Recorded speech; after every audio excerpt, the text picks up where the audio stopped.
The Mayor, Vice Mayor, and City Council welcome you to the Avondale City Council meeting. As a courtesy to others, please silence all phones. Anyone wishing to address the Council regarding items listed on the agenda or under unscheduled public appearance should complete the Request to Speak form online at www.avondaleaz.gov/request-to-speak or complete a blue card that is located at the back of the council chamber and hand it to the city clerk prior to consideration of that agenda item. When your name is called, please approach the podium and give your name for the public record. Please limit your comments to 3 minutes. If more than 5 requests to speak are received, comments may be limited to 1 minute. A countdown clock will be easily visible on the speaker's podium. If your comments concern an item not listed on the agenda, Arizona open meeting law restricts mayor and council actions. If your comments concern an item that is not listed on the agenda, Mayor and Council may respond to criticism, request that staff review the matter, or request that the matter be scheduled on a future agenda.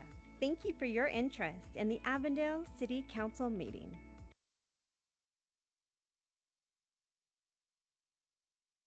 Good evening. I'd like to call to order the meeting of May 4th. Would you please all join me in saying the Pledge of Allegiance and a moment of silence? Pledge allegiance to the flag of the United States of America and to the republic for which it stands, one nation, under God, indivisible, with liberty and justice for all.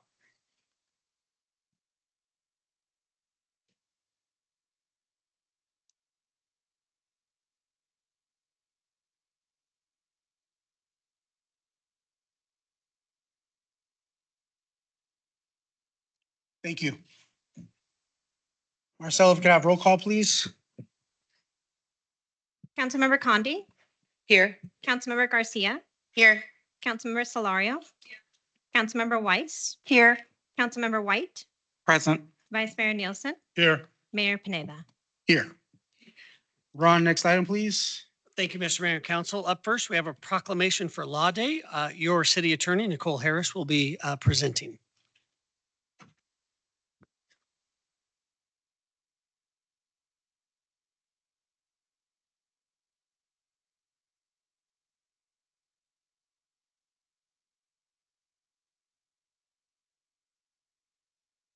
Good evening, Mayor and Council. Nicole Harris, City Attorney.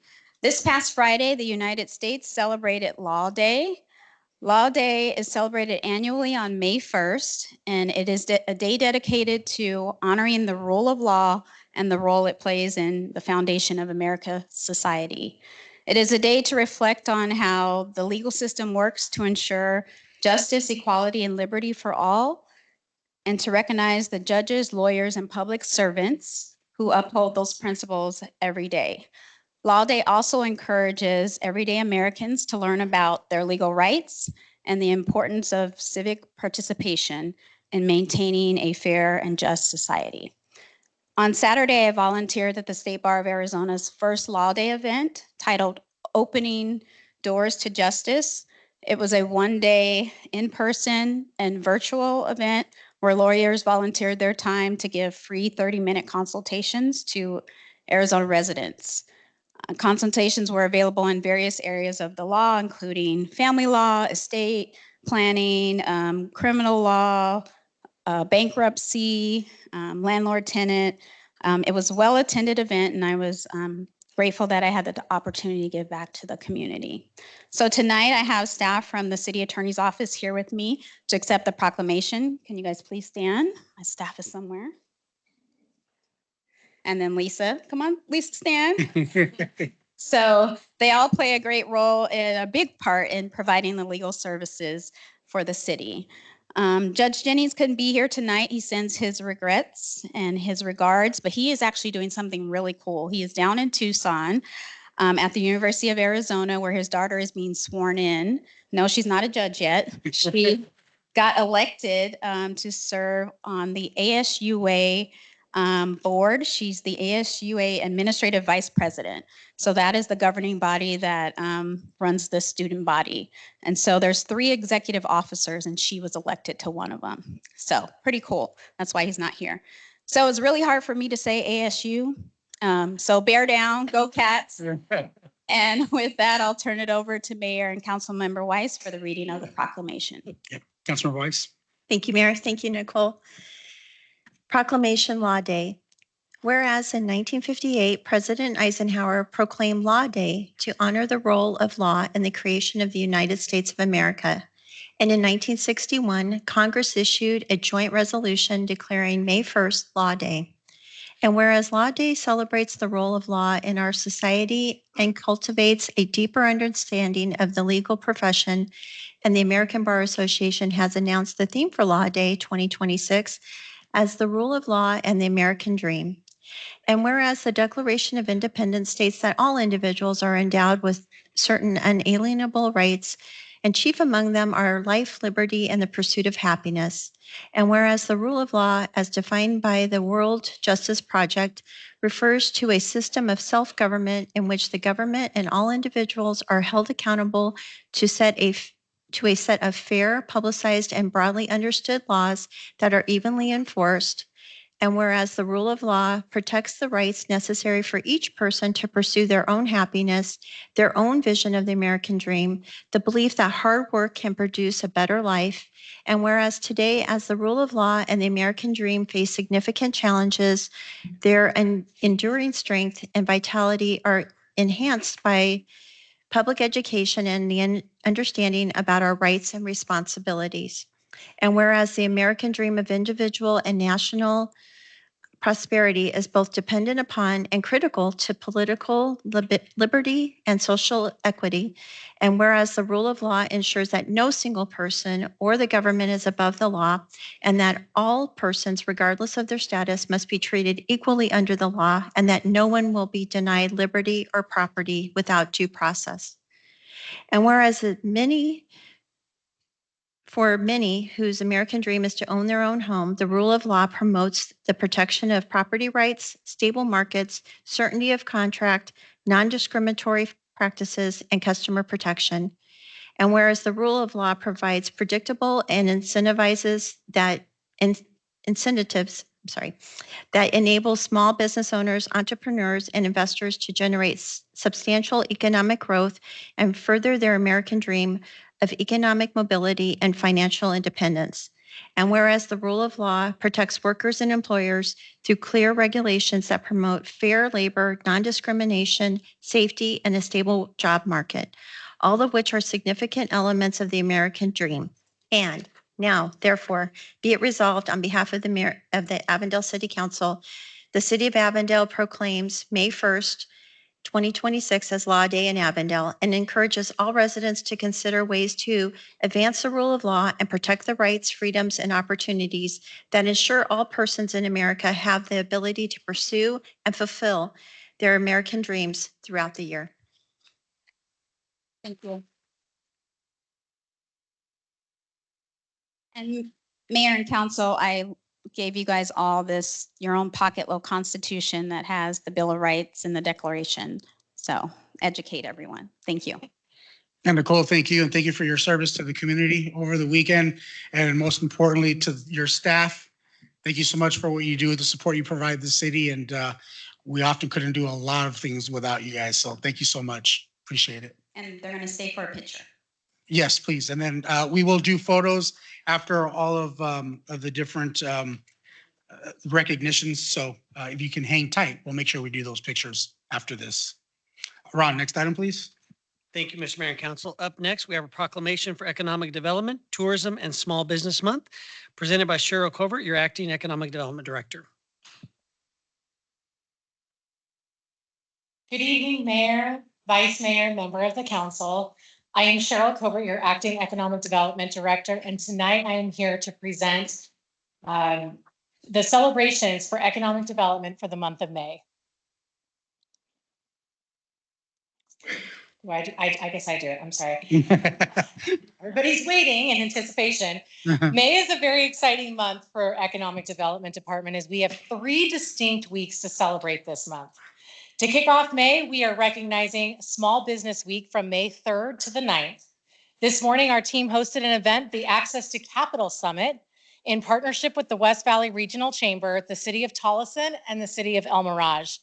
The event focused on connecting business owners, entrepreneurs, and startups with resources they need to grow and succeed, reinforcing our commitment to the small business community and local economy.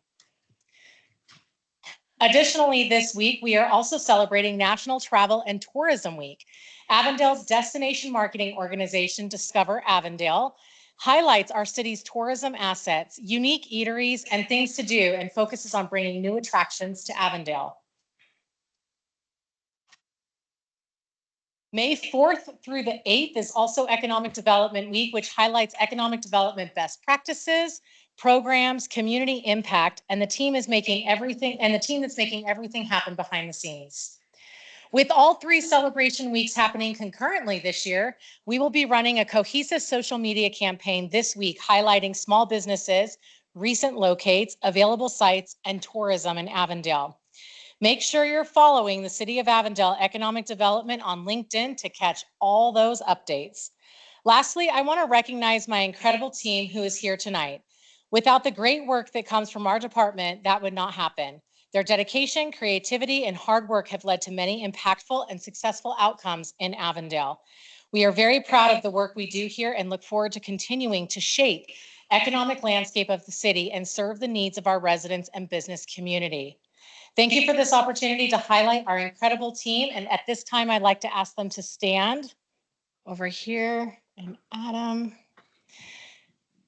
And all that goes into economic development is really made possible because of these folks, your vision, and our city management leadership. With that, I will turn it over to you, Mayor Pineda, to read the proclamation for this evening. I'll be happy to. Whereas the Avondale Economic Development professionals serve as stewards of progress, connecting residents, business leaders, elected officials, industry executives, and educational institutions to advance job creation, community investment, infrastructure improvements, and long-term opportunity, recognized by the International Economic Development Council's annual Economic Development Week. And whereas the Avondale Economic Development and Tourism Department promotes economic well-being and enhances the quality of life for the community by creating, retaining, and expanding jobs that drive growth, increase wealth, and strengthen the tax base. And whereas the U.S. Travel Association continues to represent and advocate for all sectors of the travel industry as the national nonprofit organization supporting tourism and travel through their National Travel and Tourism Week, as implemented by the city's destination marketing organization, Discover Avondale. And whereas the city of Avondale attracts over 2 million visits annually, reinforcing its status as a leading destination.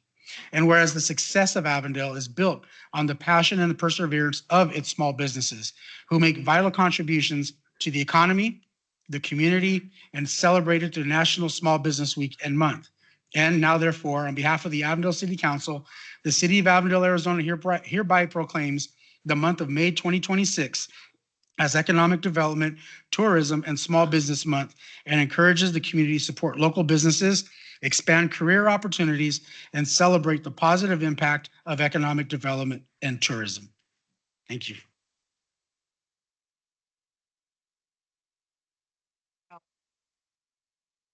Thank you so much, Cheryl. Thank you so much, Economic Development team. And, you know, there's a lot of cliches out there. There's a lot of information that you hear regarding Main Street versus Wall Street and all those different things. But those things are out there and they're said because they're true. The number of jobs that are created as a result, the economic impact as a result of our small businesses. And while we appreciate their investment and their community involvement, it is a team that helps guide often those choices, selection, and most importantly, retention. So thank you for all of your efforts. Thank you for what you do. Avondale's thriving, we're growing, and I'm so excited. So thank you for what you do, and as well as the team. Appreciate it.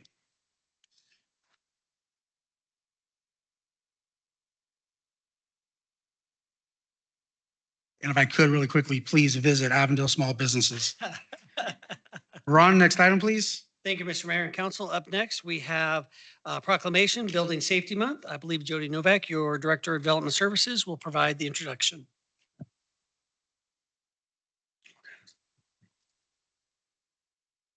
Good evening, Mayor, Vice Mayor, and council members. As you know, tonight, we want to proclaim and honor our building safety staff here in the Development Services Department. So I want to introduce to you our Chief Building Official, Ben Carr, and he will go ahead and present some information about what this means to us as an organization. Thank you, Jody. Good evening, Mayor, Vice Mayor, and council members. May is recognized nationwide as Building Safety Month, led by the International Code Council. It is a time to recognize the professionals who help keep our homes, businesses, and public spaces safe. Here in Avondale, the Building Services Division within our Development Services Department plays a key role in that effort. While many may see our work as simply issuing permits, it goes much further through detailed plan review and on-site inspections. Our plans examiners and building inspectors help ensure every project meets safety codes at each stage of construction. Just as important is our collaboration. We work closely with fire, the Office of Public Safety, police, engineering, planning, parks, capital projects, and other partners to ensure safety is integrated into every phase of development from early planning through final completion. At our front counter, our permit technicians serve as a key point of contact for the public, helping customers navigate the process while administering the city's adopted fees in a consistent and responsible manner. As Avondale continues strong dynamic growth and expands, this coordinated effort is more important than ever, helping guide development in a way that protects public safety and supports the long-term community investment. Much of this work happens behind the scenes, but its impact is seen every day. Tonight, we thank our building services team for their professionalism, expertise, and dedication to keeping Avondale safe and built to last. Thank you. Mayor, at this time, I would like to pass this item back to you for the reading of the proclamation. Thank you. I believe it's Councilmember White that'll be reading proclamation. Thank you, Mayor. Thank you so much. I appreciate it. Whereas Avondale was incorporated in 1946 and is celebrating its 80th anniversary in 2026 and continues to build upon its legacy, advancing a future defined through thoughtful growth, long-term investment, community pride, and whereas Avondale continues to experience increasing demand for safe housing, reliable infrastructure, and high-quality, durable development as a rapidly growing community that has surpassed over 100,000 residents. Whereas Development Services Department, Building Services Division advances this vision by providing professional plan review, inspection services, and technical code assistance across all disciplines, supporting safe and compliant construction citywide. And whereas Avondale has adopted the 2024 International Code Council family of codes and the 2023 National Electrical Code with locally adopted amendments effective January 1st, 2026, reflecting a commitment to nationally recognized standards for safety, energy efficiency, and resilient construction while addressing local conditions and priorities. And whereas the city supports public access to building safety services through enabling efficient scheduling of inspections and engagement with building safety personnel to promote timely compliance and with adopted codes and standards. And whereas Building Safety Month is an international campaign led by the International Code Council, and the 2026 theme, Built to Last, highlights the essential role of modern codes, skilled professionals, and resilient construction in protecting communities. And whereas the work of building officials, plans examiners, inspectors, permit technicians, design professionals, contractors, and skilled tradespeople is often unseen, yet indispensable in ensuring safe, functional, and enduring buildings throughout the community. Now, therefore, on behalf of the Avondale City Council, the City of Avondale, Arizona, hereby proclaims the month of May 2026 as Building Safety Month in Avondale and commends the professionals of the Building Safety Services Division, the Developmental Services Department, and all of Avondale's development-focused departments for their dedication and service. Thank you. Thank you, Mayor.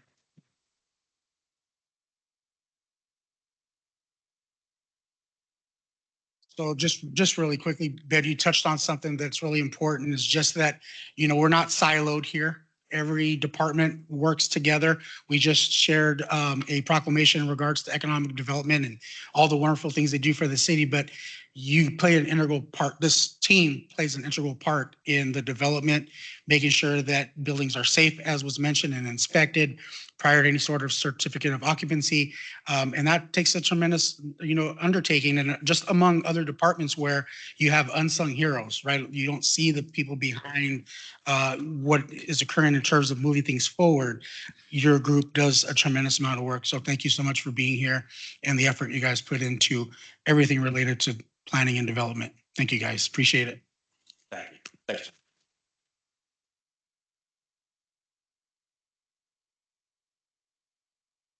Ron, next item, please.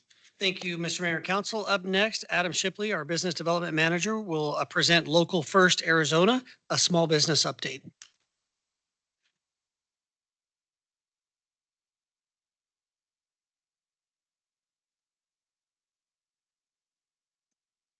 Good evening, Mayor, Vice Mayor, and council members. My name is Adam Shipley, Business Development Manager with our Economic Development Department.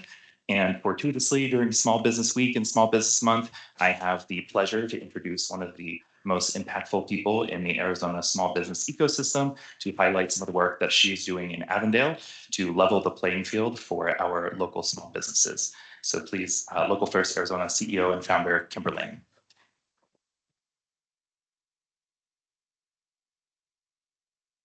Mayor, Vice Mayor, members of the council, thank you so much for having me here today. I came to provide you an update on our longstanding partnership with the city of Avondale, and also just to congratulate you on the wonderful staff that you have here. We work statewide, and I just want to reassure you that the team that you have here in Avondale is second to none. Your commitment to small businesses is remarkable. So my goal here is just to take a minute to explain to you some of the programming that we have here in Avondale. We run business accelerator programs, two of them in particular that I want to highlight today, Fuerza Local and We Rise. Those are both 6-month business accelerator programs, 17 modules each.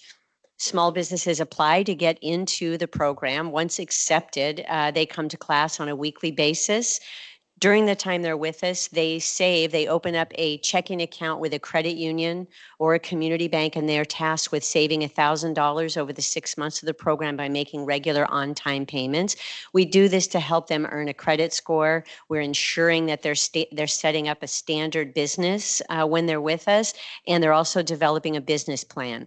The reason we are so focused on having them set up those checking accounts and helping with their credit score is, I will tell you, the average interest rate our Spanish preferred population are speaking when they start our program is 48%. And that is due to the predatory lenders that have moved into our communities. Our goal is for those predatory lenders to go away, not because we've regulated them out necessarily, but because their market has vanished. We need every one of our small businesses to have access to fair market capital, and that is our goal. So I'm going to be sharing with you some of the work that we do. Everybody that comes through the program gets training and mentorship, and they are uplifting the community here in Avondale and creating a wonderful sense of culture here. Just a couple of quick examples. Ruli's Carpet Cleaning, when they come through the program, they save $1,000. I also want to mention that Local First Arizona matches them $1,000, so they have $2,000 in a strategy to invest in their business. They purchased a van and added 2 small trucks, which enabled them to grow their company. The photography studio expanded into the next suite over and created 2 new jobs. The production company, XDJ, they bought additional AV equipment and expanded their client base. Built by Owner expanded their team and project capacity to take on new clients and grow their company right here in Avondale. Lightning Painting obtained an ROC license. This is incredibly important that we're helping these businesses grow and get their licenses to be legitimate businesses that can grow beyond the home. My Style Decor purchases party rental equipment. They formed an LLC and therefore they're now purchasing wholesale, which has enabled them to grow. These might sound like small milestones, but they are not. They are absolutely critically important for all of us. This Lexi's Luxury Boutique actually expanded into a new location and hosted a ribbon cutting. And then Marley's Towing actually purchased a new second tow truck and expanded their company. And these are all examples of wonderful Avondale businesses. We also have been working on the program Nivel Ejecutivo, which is an advanced language, Spanish language business accelerator program, and excited that we just graduated a few more Avondale participants there. And I want to thank you for enabling us to teach right here in Avondale in your community center as well. This is for businesses that are ready to scale. Al Natural La Michoacana opened up a second location. We have a panaderia that opened up, and then we have a Fresca Chispita that is a catering company that is growing right here in Avondale as well. So I also want to talk to you a little bit about We Rise. I'm excited to tell you this is also a 6-month business accelerator program with the same opportunities for people to create a business plan and earn a credit score, an improved credit score. I want to tell you about the Yonda Institute. I am proud to tell you that the Yonda Institute won a statewide pitch competition, won a $10,000 prize. They are helping people right here in Avondale earn their certified nurse's assistant certificate. And recently somebody tried to acquire them and they decided, nope, they're going to stay here right here in Avondale, which I'm very excited about. I also want to talk about our kitchen program. We have an incubator kitchen program running across 5 different kitchens, and we have several Avondale businesses that have gone through our Good Food Boot Camp and or leveraged our community kitchens. Golden Palm Foods is importing foods from West Africa, and they're a consumer packaged good company. Untos is a wonderful, it was a catering company turned into an actual restaurant, and then of course Fresh Toast went through the boot camp just this past year. We also have a long-standing relationship with Avondale with our sustainability programs, working on business training, green business certification, and helping our businesses reduce energy, water, emissions, or waste by 20% or more. And we have several of our businesses right here in Avondale that have gone through those programs as well to reduce their impacts. Again, this is a 7-week program, but nonetheless, it is a powerful program that helps each and every one of these businesses save on their monthly bills. We also, finally, I want to mention, have a retail boot camp that supports retail businesses and helps them learn to market themselves online. And we have 3 businesses, the Flower Wrangler, Mercado Central, and Genova, that have gone through that program as well. So that gives you a high-level overview of the programs that we're running and the impact that we're having here in partnership with you all, continuing to grow your small business sector, keeping more dollars recirculating right here in Avondale. So I want to thank you again for the partnership. And I appreciate your allowing me to come here and provide this update. Thank you. Thank you.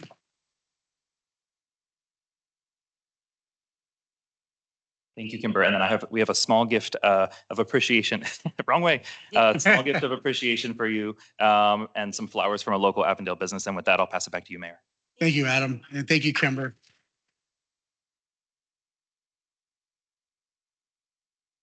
Well, really quickly, a lot of what was just shared in regards to the programming that's offered is so important because, often these entrepreneurs start with a business in mind, and fortunately for some of them, it really takes off. And sometimes they could be considered a victim of their own success when they're not planning for capital. And as you mentioned, capital being as expensive as it could possibly be, whether it's looking in the wrong areas or feeling like they have no other choice but to take opportunities with these predatory lenders.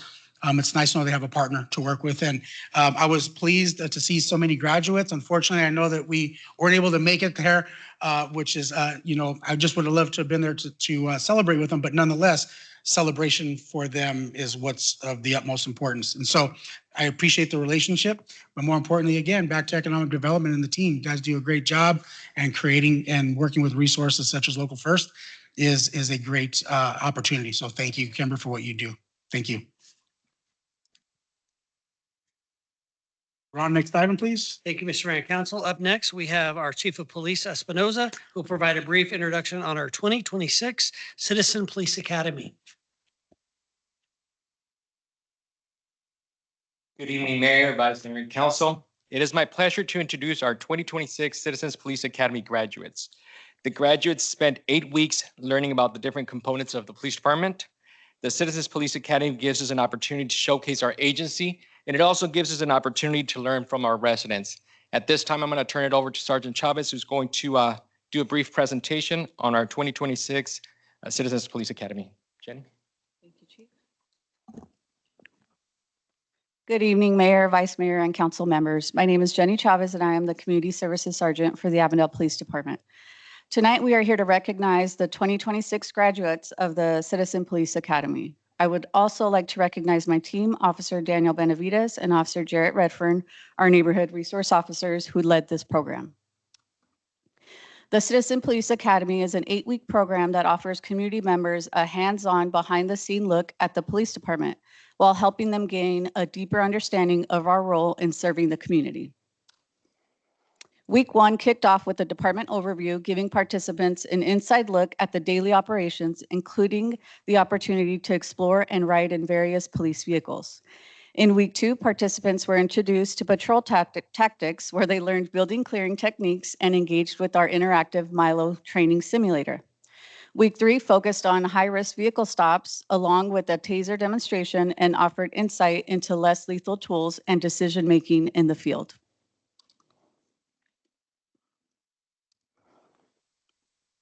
Week 4, participants learned about the dangers of speeding and also gained an understanding of the vital role of dispatchers during emergency responses. Week 5 highlighted the work of our Special Investigations Bureau, featuring exciting SWAT and K-9 demonstrations that showcased our specialized units in action.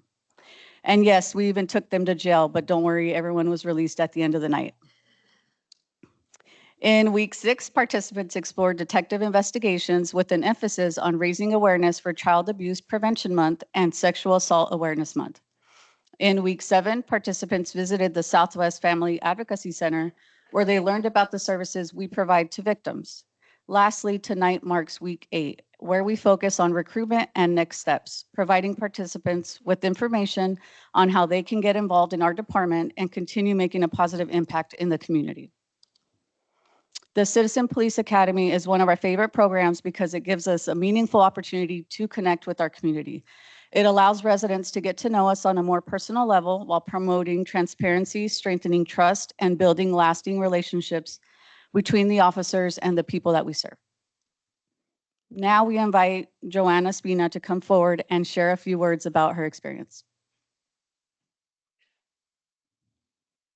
Thank you. Again, my name is Joanne Spina. I just wanted to say a great big thank you to the Avondale Police Department on behalf of myself and the other participants, officers, Benavides, Redfern, Chavez, and all of the volunteers. They did a phenomenal job in hosting and facilitating for us. They really made our time interactive, educational, and engaging.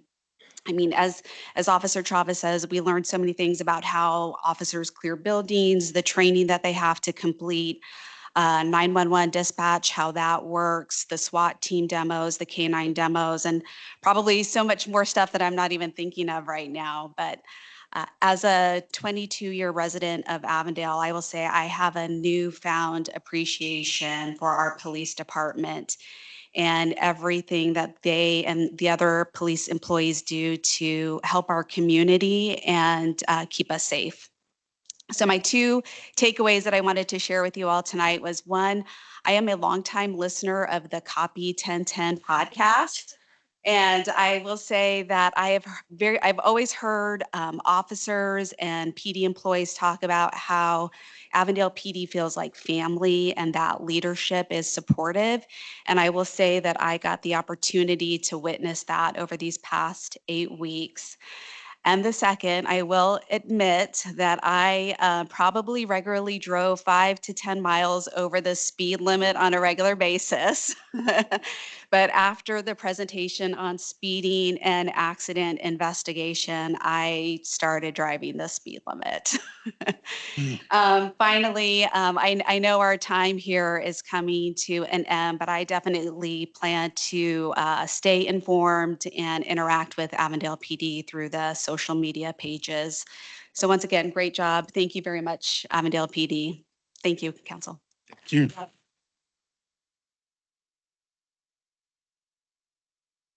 At this time, we ask all our graduates to please stand up to be recognized. Thank you for your commitment, engagement, and dedication to learning more about the police department and the services that we provide to our community.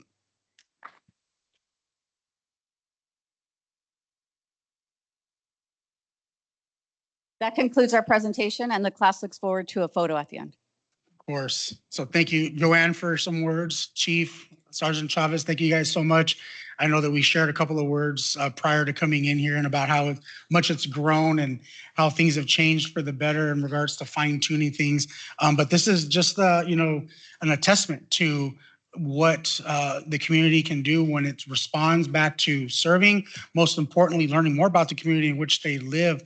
And I got to tell you, in one of those videos there, a couple of those fellows looked very comfortable doing what they were doing with the gun and everything else. So, Chief, you may have a couple of officers on your hands. You never know. But all jokes aside, again, thank you guys for your involvement. There are other opportunities to get involved with the city. Hope you look at water, leadership, and others, fire as well. But we congratulate you and honor you tonight for spending 8 weeks with our excellent public safety officers, and we appreciate them so much. Are there other members of council that would like to share? Councilmember Condi? Thank you, Mayor. Thank you for the presentation, and thank you guys for your time and dedication to learn more about what our police officers do. I'm a proud graduate of the class of 2016. It wasn't as large as this, but it was definitely an eye-opening experience. You get to really see the ins and outs of some of the things that you guys do. One thing that we didn't have when I was in 2016 is a tour or learning more about the Southwest Family Advocacy Center. So thank you guys so much for adding that, because it's so critical so that this group of people know what resources are available to folks that may have a need for the center, but also about the great work that they do at the center. So thank you guys for your time and dedication. Hope you guys decide to do some of the other academies that we offer. Councilmember Garcia? Congratulations, you guys. I'm not biased. I might be a little bit, but learning what police officers do behind the scenes is so vital to going out and telling the community why things happen, how they work. And hopefully we have a few recruits in there, because this is probably the best police department to work for. The leadership is absolutely everything you saw throughout the 8 weeks. You will see that every day, and to be part of something bigger than yourself and to serve the community that you live in. Now you guys get to go out, tell your neighbors that, you know Benny, Officer Redford, and that, when you guys see them out in all the events and on their podcast, you're able to share that. And now you guys have a personal relationship with them. But thank you guys so much for taking the time to do that, because it means so much to not only the city, but definitely the officers more than anyone, that you guys are able now to go be advocates for them in the community. Thank you. Councilmember White? Thank you so much, Mayor. Thank you so much, Memo. Thank you so much, Jenny. And to all of you who attended the Academy, we really appreciate you taking the time out of your life. I missed it. I thought it was going to be in October this year. We normally do it during Domestic Violence Month, but even though it wasn't during Domestic Violence Month, you hit the most important part, I feel like, by going to the Southwest Family Advocacy Center. That was not a part of the process when I took the class. So I really wanted to thank you. That means a lot to all of us here. I think also what's important is in the commentary we just received, you said that it feels like family. And I hate when people say, work feels like family, but it actually does. These folks are willing to not only put their lives on the line for each other, but for all of us every day. And so you got to see that, and they're genuine, honest people. They take very good care of the city of Avondale, and I just hope we can always take as much care of them as they take care of us. So thank you for participating and getting that inside take on it. We really appreciate all of you so much. Thank you. Thank you. Councilmember Weiss. Thank you, Mayor. Thank you again. I just wanted to encourage you guys to attend another academy. I've been through all four, and I have to tell you, every one of them is different, but they're all great. And you really do get a behind the scenes look at everything. So thank you for your time. This is a huge commitment for 8 weeks. So thank you for doing it. Thank you to the staff for making it so enjoyable. I know I had a great time. Rock, paper, scissors. That's right. Because in October, we had Halloween and we all got to dress up and they were rock, paper, scissors. It was great. So anyway, thank you.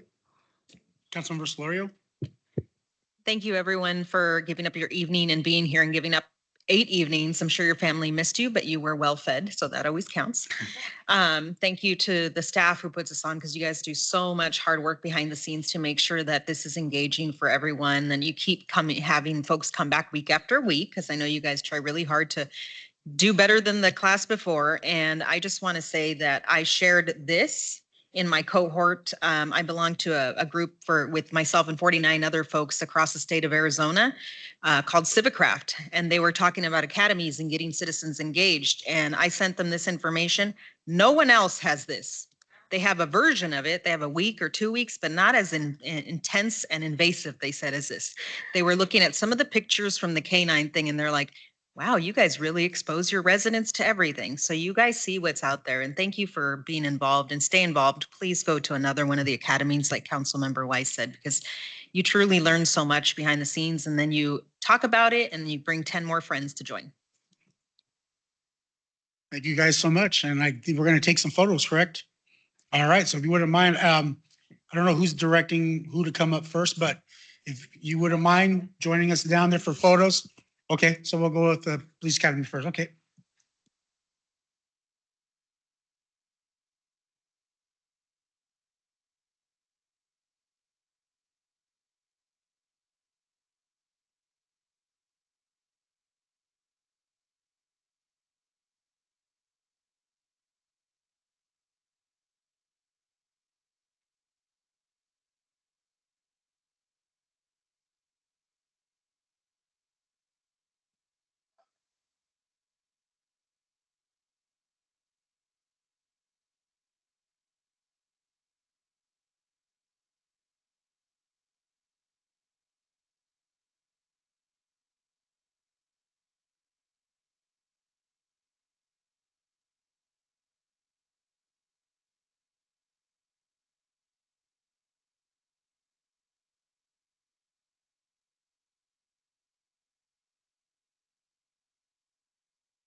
We're just waiting for a few council members to come back and we will get started as soon as they return.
Okay, thank you.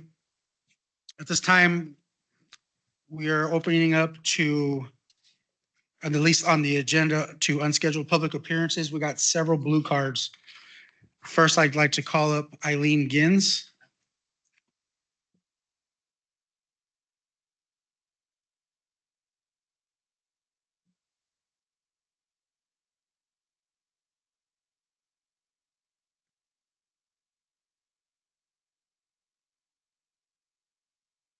Hello, everybody. I don't come to you today as a politician or someone that's here to I need to make change. That's why I'm here today. My son, Lewis Gins IV, was killed off 121st Lane in Lower Buckeye on Friday, April 17th, a little after 6:30 p.m. The last words he would say to me is, "Mom, I'll be right back." His life was taken away from him in a residential community across from one another that are adjacent from each other, in his own steps away from his house. I'm sorry, but this is just very difficult for me. It's very difficult for my family. The challenges that we're facing without him in our lives. He was 12 years of age. I'm here to advocate for safety crosswalks, reduce speeds, increase lighting in the area, so these adjoining communities can feel free that our children can walk across the street without being killed. So our families don't have to feel the same pain that I felt the day of his passing. Sorry. No child's life should be taken by their own house.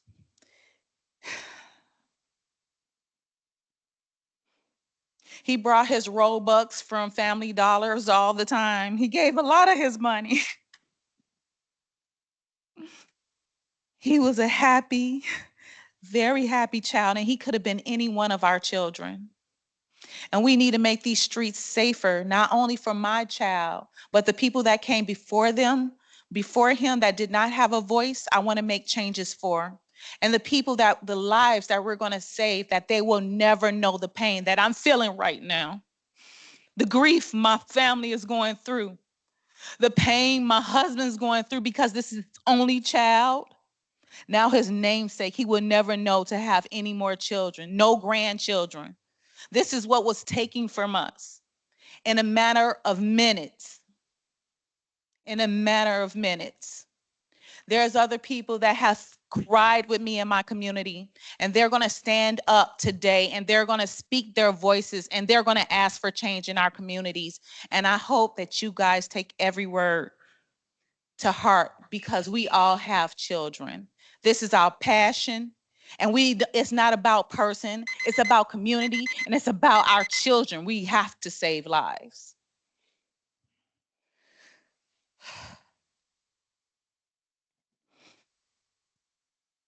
I know I've put my son's face out there because people didn't know who life was lost on that day. I have reached out to my community to ask for help, for their support, because when one of us lose a child, we all lose a child. That could easily have been any one of your babies. Easily. Your 12-year-old goes out and plays in a community he has lived in for years, with children he has known. This bag came from his school. These are letters that I received from students that's grieving with me. People my son has touched. There's so many of them. And those are the people that I'm up here standing for right now. Those are the ones that I'm using my voice for, because I don't want to see another one of them to lose their lives for something that was preventable. If we just had the correct safety measures in place at the time, if we had safety, we're constantly building houses. We're constantly building rec places, rec centers, recreational areas for our children to play in, for stores for our kids to shop in, but there's no safe passage between the two communities. How is this even possible? How did this get overlooked? And I don't know if it did or if it didn't, but we are adjacent to one another. They shouldn't have to go 2 or 3 blocks down just to get to a crosswalk. That is unheard of. With speed limits at 45 in a residential community, is that okay? It's not okay. We can understand that where there's buildings, I understand that, but that speed limit needs to come down. It is not acceptable and it's not appropriate in a residential area. It should be somewhere between 25 and 30 miles an hour, and no more, no less, because people do have their own variances. They do go over and they do go under, but on that street, it's probably more over than under, but I don't know. That's only my personal opinion.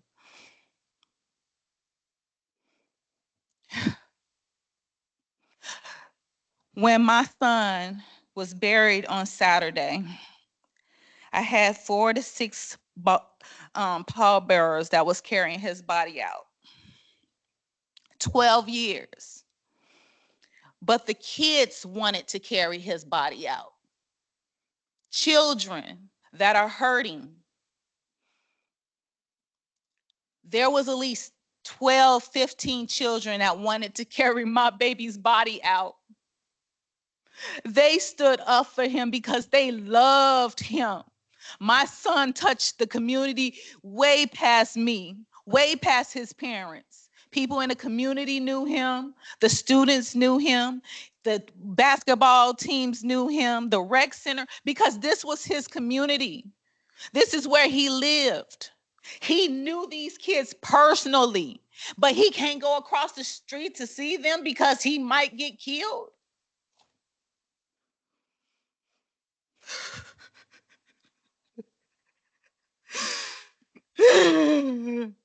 No parent should have to worry about sending their kids out of their house 2 minutes away to be killed and mauled down. He had tracks on his body. I'm not going to get into the gory details. But that's an image that I never will get out of my head. Just imagine your child, your grandchild, your great-grandchild for something that was 100% preventable.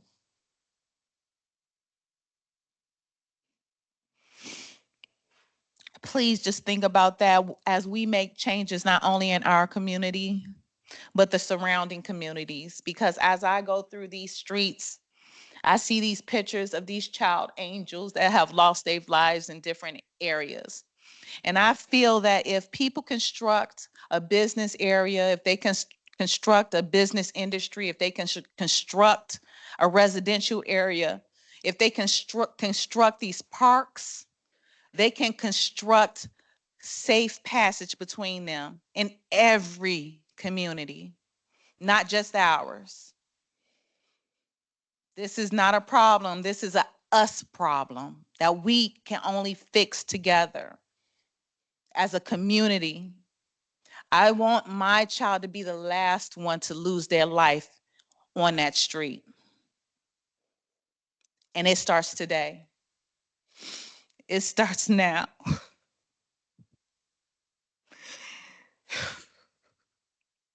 He was young, he was sweet, he was smart beyond his years. He touched so many lives. He wasn't a follower, he was a leader. If you weren't part of he didn't have a group. He cared about everyone unconditionally. For a child, that's different. He hugged people that he didn't know because they needed it. And you know what? There's not enough hugs to be given. But my son gave a lot of them to the elderly, to the people in his church and his community. My child was raised in his church. He was only 12 years of age, but he knew God. So I prepared him right. But I wasn't prepared. I wasn't prepared to lose him so soon. I wanted him to grow. He never even hit puberty. He never known the kiss of a girlfriend. He'll never have the chance to graduate from 8th grade. He'll never have the chance to graduate from high school. We'll never, ever have an opportunity to see the man he will grow into, the changes he would have made while he was here. But we sure enough are going to see the changes we're going to make in his passing. Do you understand me? It's going to be everything I can give for those changes so we don't have to have this conversation again. And I don't mean to bring down the tone of this meeting that you guys have, but you guys are already preaching safety in our community. You're giving people the knowledge and power to be able to keep our community safe. That's what these recruits just left doing, to go out there and make our community safer. I know I'm not a recruit. I'm just a grieving parent. But I'm not just grieving for my son. I'm grieving for the people that have already been negatively impacted by that area, because I don't know how many times this has happened, but I just promise it. Don't want to ever see it happen again, because your children are my children. Everybody in here has a child. This is the humanitarian effort that we need to do better. We need to do better. And I feel like I have not been heard this entire time since the 17th of April. And I need my voice to be out there. I need it to be heard. And I need to see change, and not change. We need change now, not tomorrow. We need to save lives today, not tomorrow. That's how quickly we need to act on this. That's all the time I need. Well, thank you, Eileen, and you don't feel the need to, you apologized earlier. There's absolutely no need for that. We are all here on the council empathetic to your loss. It's unfortunate that this is how we meet. We hear you. I know that staff has been connected with you and that you are going through discussions. More importantly, our engineering team is looking into opportunities with studies as to where the potential sidewalk could go. So change will come, and just know that we are here to support. We hear you, and want to make sure that you had a voice to share your story. More importantly, your story of your son, whose legacy will continue on one way or another. So I just wanted to make sure, out of respect, that we give you the time to do just that. So thank you so much. And I know that staff will be in contact with you and that we'll continue those discussions. Thank you so much for taking the time to hear me out. My heart is what led me here. The love that I have for my son is what led me here. And the reason I'm standing before you is that there's so many other lives that we can save so they won't have to have this conversation. I want to thank you so much for taking your time. And there's a lot of advocates back there that feel the same exact way. They have proper plans in place and they're going to communicate them to you guys directly. And they're good people. They know what they're doing. I'm just a grieving mom and I'm here to support them as they're supporting me. Thank you for everyone who came out, because I know I see them blue t-shirts out there. That's not just my baby, that's all of our baby, because this is part of our community. This could be any one of our child. My child is your child. Thank you so much for coming. Thank you. Next, we have several blue cards.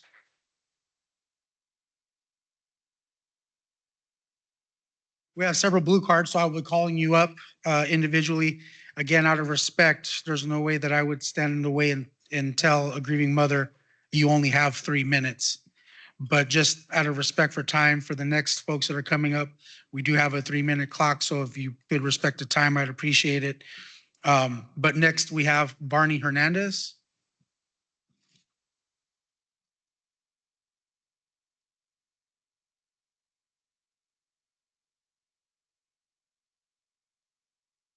Good evening, Mayor, members of City Council. My name is Barney Hernandez, and I stand before you tonight alongside a community that is grieving and deeply concerned. As you are aware, on April 17th, our community experienced a tragic loss, the loss of a child. Just a few years ago, this area was farmland. Today, it is home to many families with continued growth, bringing new businesses and even a future data center. Unfortunately, infrastructure has not kept pace with that growth. For us, this is not just a road, it is part of our daily lives. This is where our children walk, where families travel, and where students cross to and from school. This is happening every single day. Families are left hoping their loved ones make it safely across a road that was never designed with them in mind. It is my understanding that crosswalk improvements in this area were already part of the city's future plans. We truly appreciate that. And we are grateful to see those efforts being prioritized and move forward in response to our community's voice. I was also informed that an independent company will be conducting an assessment to determine the safest and most effective placement for these crosswalks. I fully support this process and I look forward to its outcome. In addition, I respectfully request consideration for a reduction in speed limits along Lower Buckeye Road. As many of us here tonight know, Lower Buckeye Road between Avondale Boulevard and now Mirage Road has effectively become a high-speed corridor. The same concern extends along El Mirage Road, headed south towards Alomar Park. I believe a 30-mile-per-hour speed limit would be far more appropriate for an area where families and children are present every day. I would also like to take a moment to thank the many community members who have come together, neighbors, families, and residents from surrounding areas, united in a shared goal of making our streets safer for everyone. This is not just about one neighborhood. It is about protecting lives and ensuring that our infrastructure reflects the reality of the community it serves. Thank you for your time and consideration. Thank you.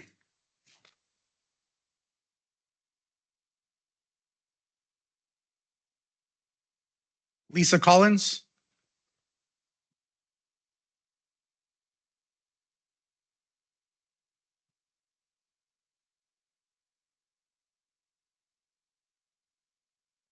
Thank you for taking this time to listen to us.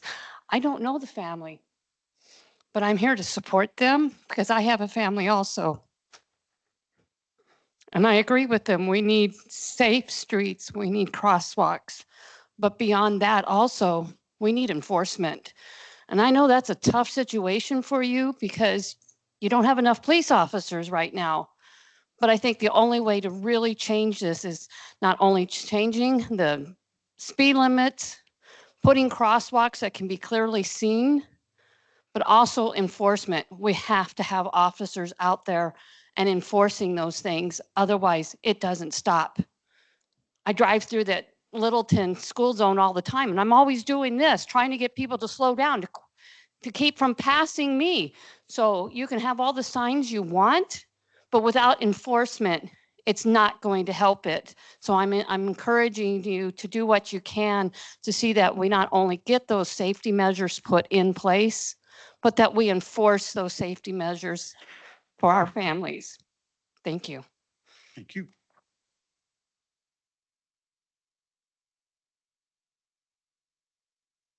Jackie Grant.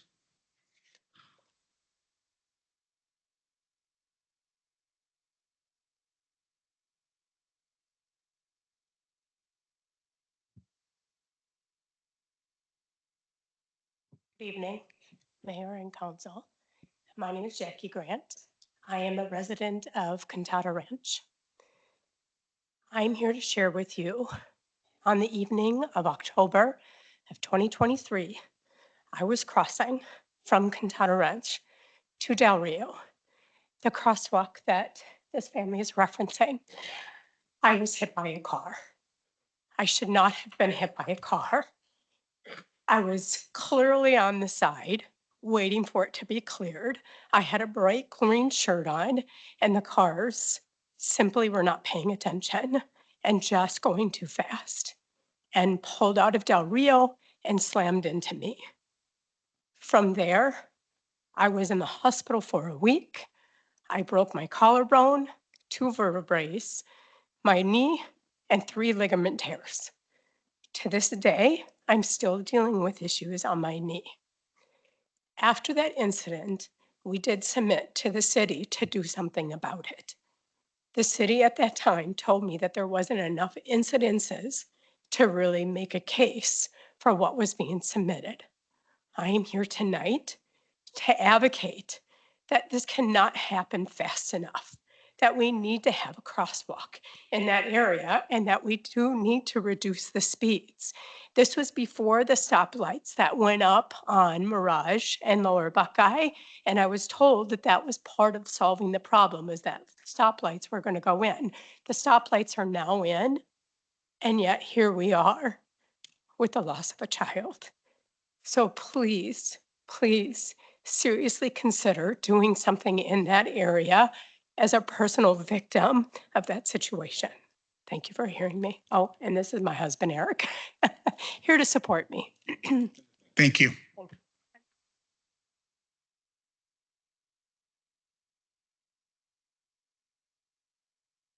Veronica Malone.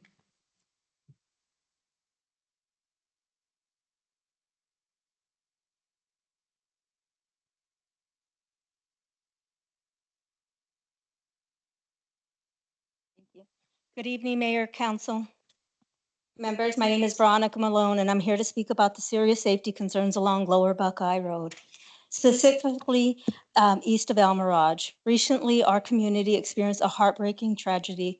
A child lost their life in this area.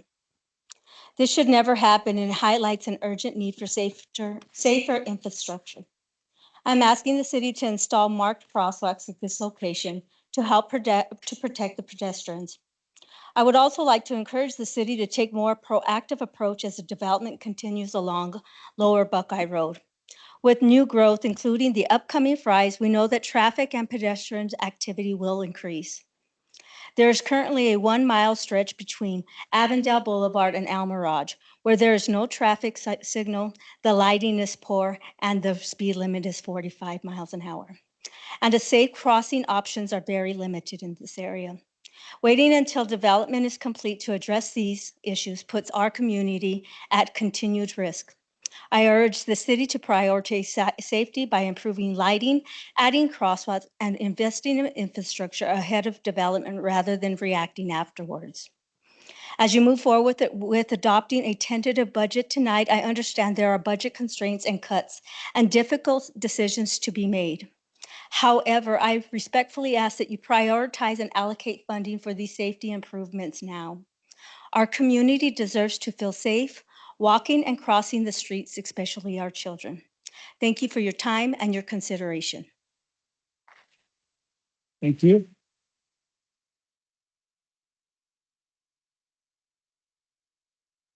Teresa DeSanti.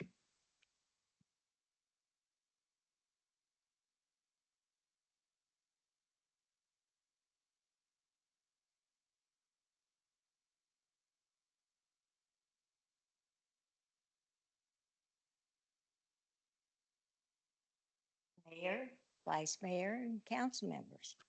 My name is Teresa DeSanti. I attended the Avondale Fiesta this past Saturday, as I have done several times over the years. It was a great turnout. I was sitting in the free speech area when Jeanette Garcia walked in front and stated, "Oh, they spelled my name wrong," laughed and walked away. That's okay. Again, Jeanette comes by while I was talking to an Avondale voter. And Jeanette yells and tells him, "Don't vote for her. No, don't sign. Don't sign. She hates me." I have never, ever said I hated her. But what gives her the right to even say that out loud? And it's like I said, what I don't like is the way you represent our city. We can do better. So why did you post on X that your son witnessed how cruel people are towards you? We stayed in our area while Jeanette kept coming by, walking around our area. If you're going to post on X, at least tell the truth. It's becoming very clear that you have a problem with the truth. Thank you. Thank you. You have any response, Jeanette?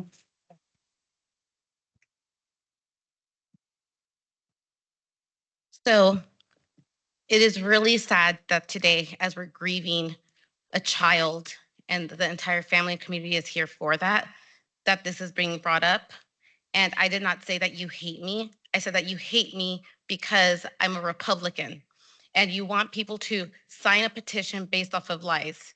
And it is unfair that I get attacked continuously based off of false allegations, based off of things that are untrue. And I am allowed to defend myself in public when you are lying to people in front of me. I did not do anything wrong. And just because someone falsely accused me of kidnapping their child, which was a lie, a blatant lie, I will read you from the news article because I continuously get attacked. Well, we have a sitting Democrat representative who was found for sexual harassment, and she's a Democrat, and you do not ever attack her. But because I am Republican and I'm open about my faith and I'm open about where I stand, I continuously get attacked. So due to this, the accuser dropped his kidnapping lawsuit once the police reports came out. And what the police report states is, according to the 911 call, at 12:38, the 14-year-old daughter was hiding from her father after he returned home intoxicated and violent after the party. The daughter asked the friend's parents to call 911 on her behalf, and she felt terrified of her father, according to the police reports. They called me to come get the young girl, and I went to go help her. And as you go around spreading false accusations about me, I am allowed to defend myself. And when I posted that, it is true. My son continuously sees people attack me, lie about his mother. He is 12 years old and he knows what it is to be kidnapped, for someone to accuse the mom of being kidnapped, for saying that I do these horrible things. You don't like me, that's okay, but I represent the city well. I have voted every way that you guys have asked me to. I have voted against hiring utility rates. I have voted against taxes. I support all of the safety measures in the city. I have supported all the small businesses here. I understand that you don't personally like me, but everything I do for you as well, because you are part of this city. And yes, you guys do not like me, and that is okay, but I am allowed to defend myself, especially when you're doing it in front of my child. We didn't even say anything in front of your child. I don't know where you got that from. You guys How had, did- I'm not, we're not Mayor, going hold to on. argue. Would you like to go to the next? Hold on just a second. Mr. Mayor, point of order. The speakers already had their opportunity. This isn't the time for a dialogue. Okay, all right. So you both have said your piece. So at this point in time, we're gonna have to move on. Okay, but let me tell you yeah. something. I don't care if you're a Republican. Doesn't matter to me. It's the way you are. Okay, we're at this point in time, again, for point of order purposes, we're gonna move on. You guys have both had your opportunities to speak. We're gonna move on to the next blue card that I have here for Ashley Nicole Archer.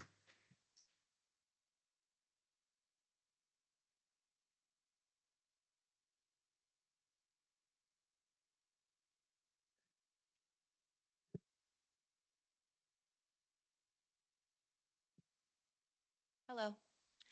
I know I am an unscheduled speaker here tonight. I will be better prepared moving forward, but you still have to hear me. I stand here tonight speaking to you on behalf of not only myself, but a large number of other human beings in this community. I am now hearing very loud, very strange, very unexplainable noises that I have just discovered is what's known as ELF, which is emitted by the data center that was signed off to be built within walking distance of my residence. My kids are freaked out at night now by these noises. There are valid concerns for water and electricity usage in regards to these centers, not to mention how much heat these centers put out. And I know I'm not the only one who thinks it's already hot enough around here. These low-level frequencies, ELF, that we, the community members, human beings, are being subject to is unacceptable. And the effects that they have had on the government animal studies are even more alarming. I have a child who sees a cardiologist regularly who has been having unexplainable heart pains. How in the world anyone who operates in good faith with morals, etc., could in good conscience sign off on placing this center in a heavy populated area directly next to a park where children play is beyond me. They shouldn't be on this planet at all, let alone around us. The constant strain this data center is going to cause for our health, people with disabilities and the elderly included, the emissions, the electricity bills for all of us, et cetera, is unimaginable. We in the community are getting organized, and I will be back with more and more people. I have a friend watching who wants to also be involved and who wishes to see Old Town Avondale be given the same love and attention as Avondale Boulevard is getting. There are a lot of us here who love this city and want to see it grow and flourish and do not want to see the damage this data center will cause if it isn't already hurting us now. I will continue my due diligence and read up on everything that's been signed off on, denied, etc. And I will also continue praying that you guys make this right.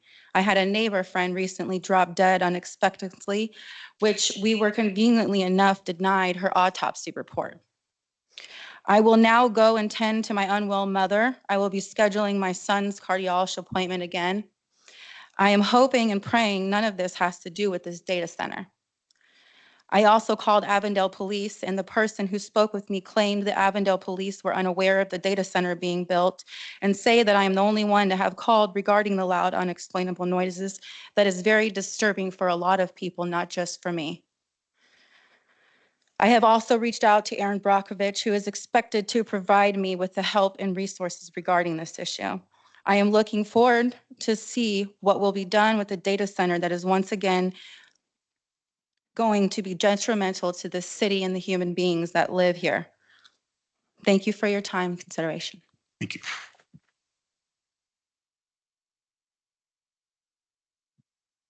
Daniel Buriel, I hope I pronounced that correctly. If I didn't, I apologize.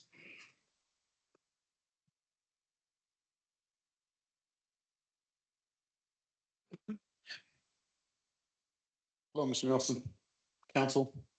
I'm trying to learn my city. I've been here a long time from California, as you can tell. A lot of people don't like California. Are we trying to make Avondale like California? You just heard the woman herself bring up all these conspiracy theories and all that. It's not conspiracy theory, it's science. As I told you the other day, Mr. Nelson. We have a choice to change things or make it better. We could pretend like we don't know what's happening in the environment, or we could change it. For the last, I'm gonna say 2 years, I went over the videos. I've seen you, Mike, change seats, and now you're there. Miss White, thank you so much. You asked some serious questions. When we say that we know we're in a tier 2, we're probably in a 3. When I say pipes are leaking more than 5%, they're leaking more than 5%. Gas, utilities, all these things that they're trying to build, relocate, rezone, I'm watching. The billboards that you think that the community's seeing, they're not. I'm paying attention. No one else is. Apparently someone is, and I'm glad to see her. I don't even want to talk about this because of their family, but apparently in 10 years, that's what they are asking for, is the time frame of when they'll put these lights in that area. 10 years they have. From what I've seen, I might be wrong. I'm still trying to look at these things and not come up here and sound like I don't know what I'm talking about. But I see a lot of rezoning. I see 200 acres, what we thought was a Fry's center. It's not just a Fry center, it's more. I really hope that we're looking at this situation and not trying to turn this area not worse, because I feel like it's better here. I graduated 08 in La Jolla, but when I see the kids at McDonald's act the way they do, when I hear about losses like this, when I hear about the gun violence on Lower Buckeye, Broadway, all the way from 70th to here, I know you guys hear about it. It's on the Ring app. That's the way I have to talk to the community, is through the Ring app. That's the only way. I went door to door around my neighborhood. Did you guys know there's a data center down the street? Nobody knows. There's a billboard right now where they're gonna put the battery storage, which I'm assuming you guys know what you guys are signing off on, because it was a 7-0. We need to look at this a little better and make sure we got the science down. There is 100 supply of water, but that doesn't mean it will last. The water fluctuates. I've seen the people up here and the way they talk, they're not for us. They're for money, profit, and they're more worried about Phoenix and getting money over there and then coming over here and trying to sell out. I'm begging you guys to just at least make sure we're getting the science down. At least make sure they're doing what they say they're gonna do. New cooling systems and all that. Electricity will go up. If it's doing it on the East Coast, it's definitely gonna go up here in the desert. It's just gonna happen, guys. I thank you so much. Thank you.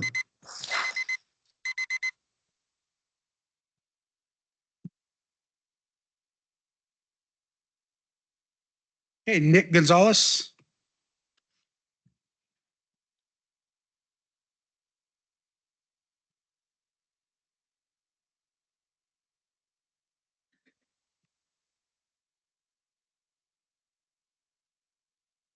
Good evening, Mayor, Vice Mayor, and Council. My name is Sergeant Nick Gonzalez, and I'm with the Avondale Police Department.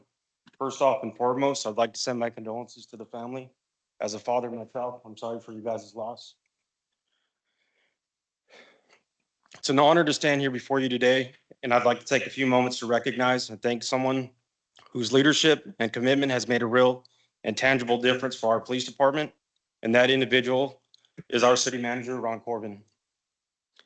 Public safety doesn't succeed on its own. It requires partnership, trust, and willingness from leadership to listen, to act, and to invest in the people who serve this community.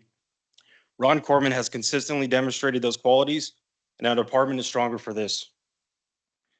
One of the most impactful initiatives he supported was the implementation of the take-home vehicle program.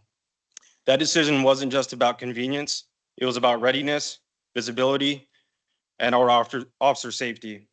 It allows our personnel to respond more efficiently, strengthens our presence in the community, and ultimately enhances the level of service we provide to our citizens. Equally important, has been the support in extending the Craig Tiger Act to include non-sworn employees. That action sent a clear message. Every member of our department matters, from beat officers to the street, on the street, to the professional staff behind the scenes. By ensuring those protections and benefits apply more broadly, he reinforced our culture of respect, fairness, and inclusion. Mr. Corbin also has shown a strong commitment to the well-being of our employees. Policing is very demanding physically, mentally, and emotionally, and having leadership that prioritizes wellness makes a lasting difference. The continued support of employee benefits and wellness programs, including the quarterly wellness physical fitness tests, helps ensure that our personnel are not only prepared for the job, but supported as people. Those initiatives promote resilience, accountability, and long-term health, which ultimately benefits both our department and the community we serve. Just as importantly, Mr. Corbin has shown a willingness to listen and engage with new ideas that push our department forward. His openness to supporting initiative approaches like exploring a drone as a first responder program demonstrates a commitment to utilizing technology in ways that response times enhance situational awareness. Also, his support for the Axon Draft 1 proposal reflects an understanding of how emerging tools can reduce administrative burden and allow officers to spend more time focused on what matters most, which is serving our community. What stands out most is these efforts are not just isolated decisions. They reflect a broader philosophy of leadership, one that values people, invests in their success, and understands that a strong police department is built on support, trust, and a shared purpose.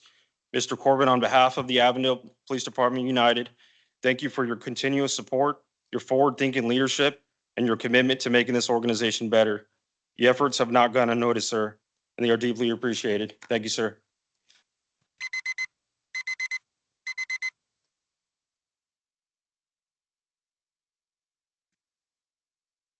Caitlin Smith.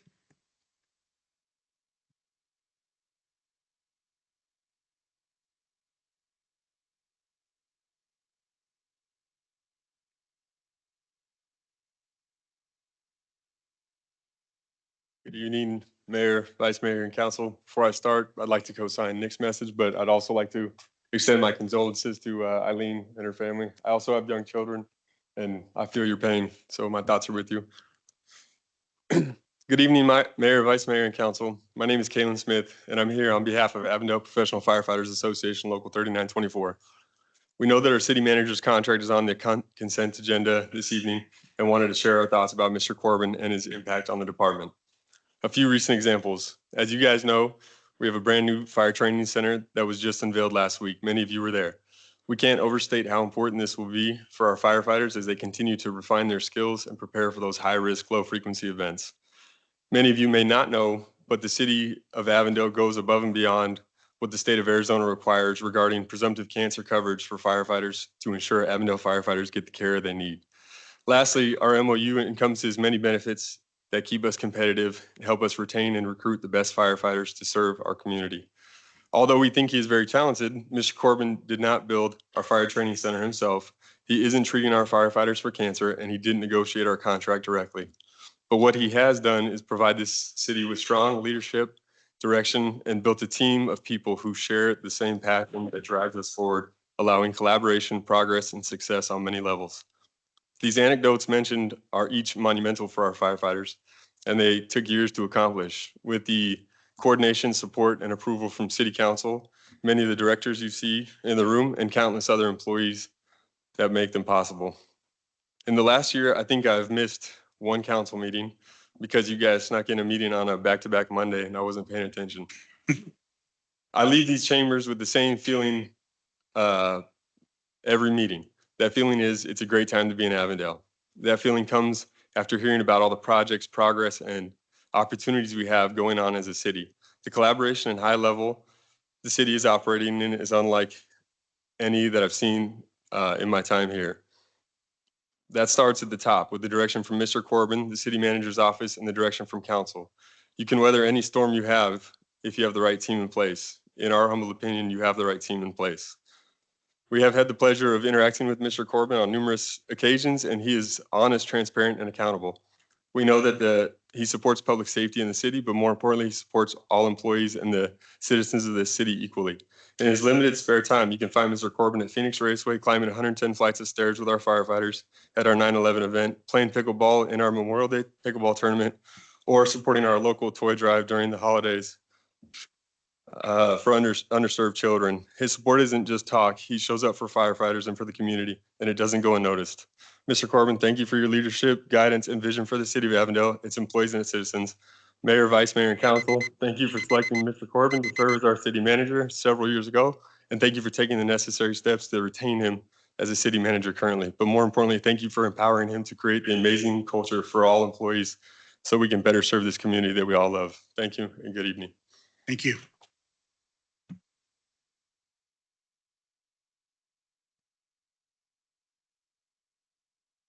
This time, we're at item number 4, consent agenda.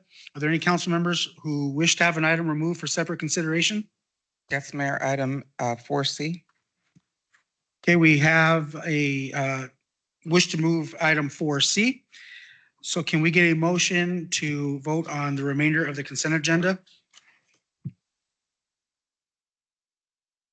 Got a motion from Councilmember White, a second from Councilmember Weiss.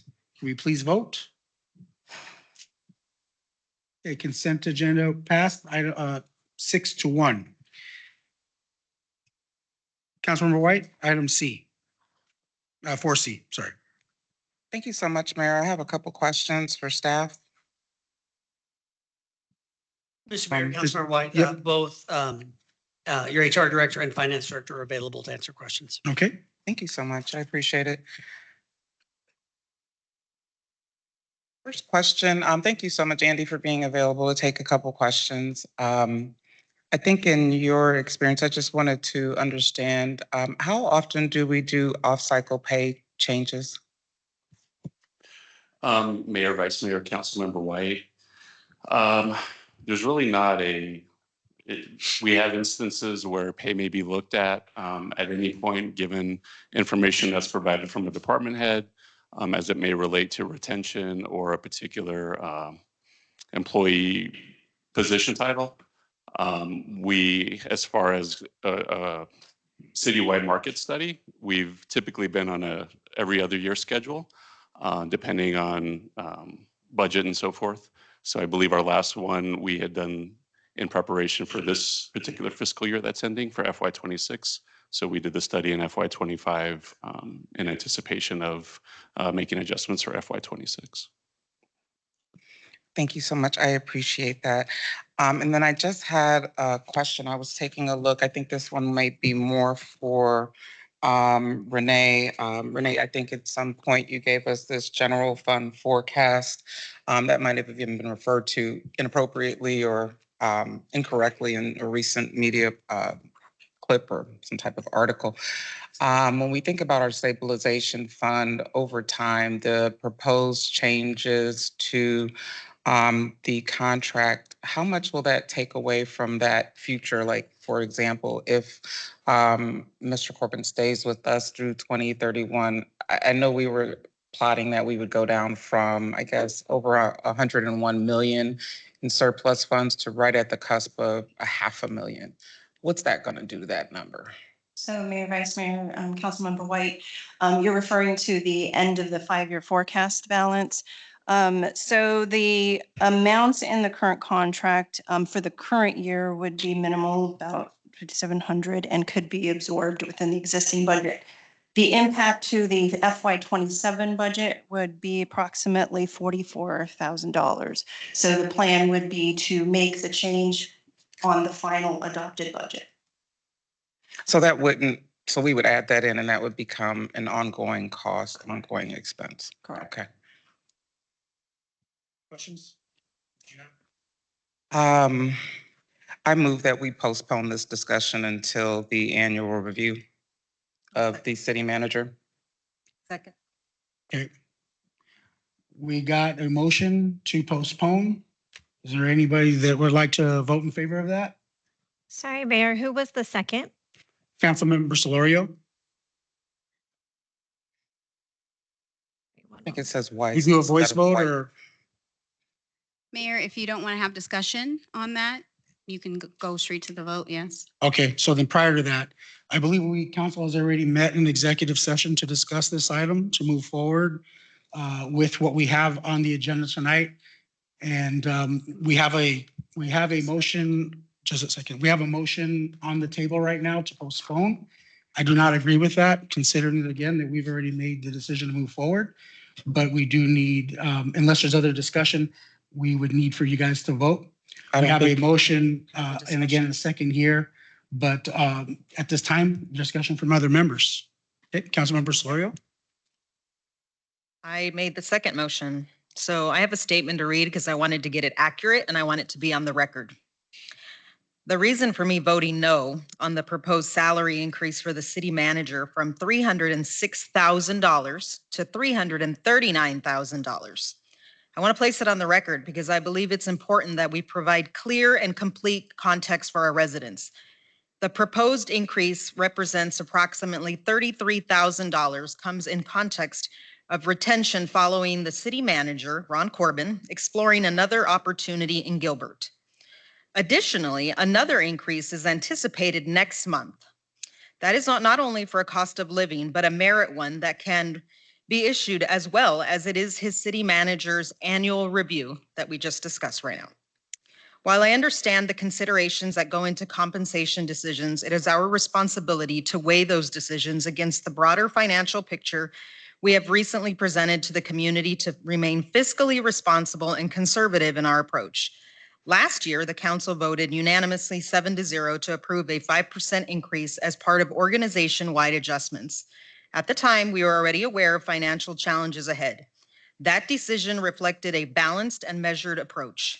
Today, we're in a different position. Just 4 meetings ago, we discussed balancing the budget, which included real reductions to valued programs and services, including eliminating high school senior arts contest scholarships at $7,000, eliminating economic development programs at $70,000 with plans to seek grant funding for this, reducing park events such as Tres Rios, Billy Moore Days, and Extravaganza to 1 day, reducing Mercado and Melodies by 2 days, eliminating events like Hoot and Hustle, 5K, Dunkin' Dash, Steam Fest, and International Yoga, all gone. In addition, positions such, according to the budget, as security officer and senior planner are being left vacant. Finance and budget reduced by $200,000. Information technology reduced by approximately $380,000. Public Works reduced by approximately $400,000. Public Works would be your water and your trash. Parks reduced by more than $350,000. At the same time, residents are facing rising costs, including increases in water rates, while the city continues to manage significant long-term obligations. The purpose of sharing this is not to diminish the role nor the value that Ron Corbin, city manager, brings to the table and to the staff, but to share transparency and maintain a fiscally responsible and conservative posture in our decision-making. Our residents deserve to see the full picture. This ultimately comes down to priorities. We cannot ask departments to do more with less, reduce services, eliminate programs, and increase costs to residents while simultaneously approving a significant executive salary increase to retain Mr. Corbin after he went out to look for a job, especially with another increase that's already anticipated next month. That sends the wrong message to our employees and the community we serve. For those reasons, I don't support this. Councilmember Weiss. Thank you, Mayor. Actually, since 2013, we've had 6 different city managers, and the cost to recruit another one, if we were to lose Ron, I imagine we'd also have to pay more. And one of the considerations that we asked, Andy, was for you to give us the new salaries that were there's been a lot of city managers hired recently. And when we looked at increasing the cost or increasing the salaries for police, for instance, we did so we could recruit the best and keep the best, right? So I look at this as the same. We want to recruit the best and keep the best. I'm not going to go through all 8 pages, but I'm going to give you a couple little highlights because I don't think that the citizens really know how the department heads look at Ron. I have been with the city as a city lead for over 6 years, since 2013. During that time, I've worked for 6 different city managers. I've been asked by multiple managers to make a evaluation. This is the first time I chose to do so. Mr. Corbin's leadership, commitment to the city, fairness for all, and work ethic make Avondale the best city cannot be overstated. He generally cares for the public safety staff and all city staff. He challenged human resources to find solutions to the police officers' requests during budget talks, to ensure our fire department were treated as equals when agreements were made. I'm not going to read all of these 8 pages, but I'm just going to keep on going here for a little bit. He has the courage to say no. Some people don't like to hear the word no, but he has the courage to say no. Regardless of the outcomes, doing the right thing isn't always easy. It means saying no sometimes. He challenges all department directors to be involved in the projects and to make decisions. He offers advice if needed and requested, does not try to manage our projects. He has the courage to allow leaders to lead.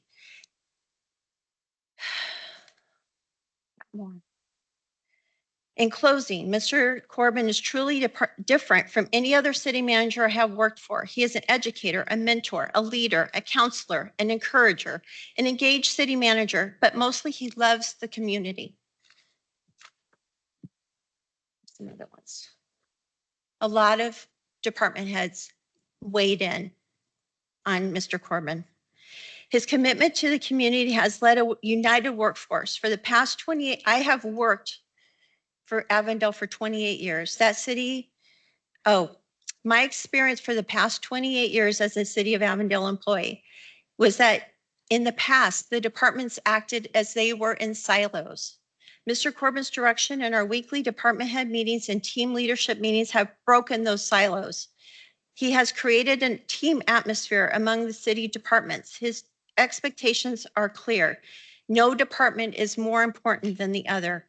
His quarterly meetings, which are common for all employees, to see all 18 departments come together and work together. Mr. Corbin understands awareness of the City Council's priorities. He ensures that the budget is incorporated into necessary projects and programs, which saved our budget team from having to scramble to make adjustments in the late processes. The budget process went smoothly, and we were able to meet our deadlines. Here's another one. When you send questions on Mondays in response to my weekly highlight reports, I appreciate that you read them and want to understand what we are doing weekly. Again, there are 8 pages. I'm not reading everything. You have led a successful forward-thinking council retreat, taking the initiative by inviting external stakeholders, including leaders from the private sector, to engage directly with the City Council. These stakeholders shared insight on current trends and challenges. The retreat not only strengthened the strategic alignment, but it created a more dynamic and inclusive planning process. It was well received by the council and the stakeholders, and it helped us in driving best practices in innovation and long-term visioning for the city. You are truly a city manager who offers genuine support and guidance to department heads they oversee. Mr. Corbin has been able to accomplish this amidst the leadership team. Knowing that someone is in your corner and who believes in your potential and who is willing to invest their time in your growth is incredibly empowering. His constructive feedback helps refine our skills. Advice on navigating challenging situations and simply lends a hand when we need to talk something through. Leadership fosters confidence and encourages us to strive for excellence. It creates a work environment that is safe to take risks, learn from your mistakes, and ultimately thrive as an organization. He shows empathy for staff. There was a comment in here about him getting dirty by going to and helping do a garbage pickup with our police department. You consistently show a strong commitment to public services and genuine desire to make the lives of our citizens and businesses as best as it can be. I appreciate your support, feedback, and ability to navigate challenging topics.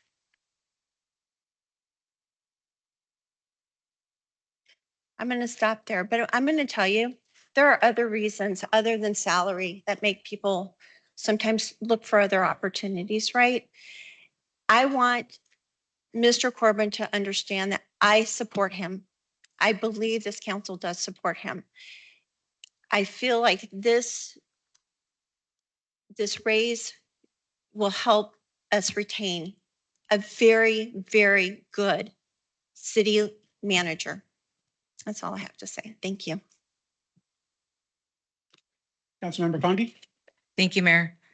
So thank you for reading all those, Councilmember Weiss.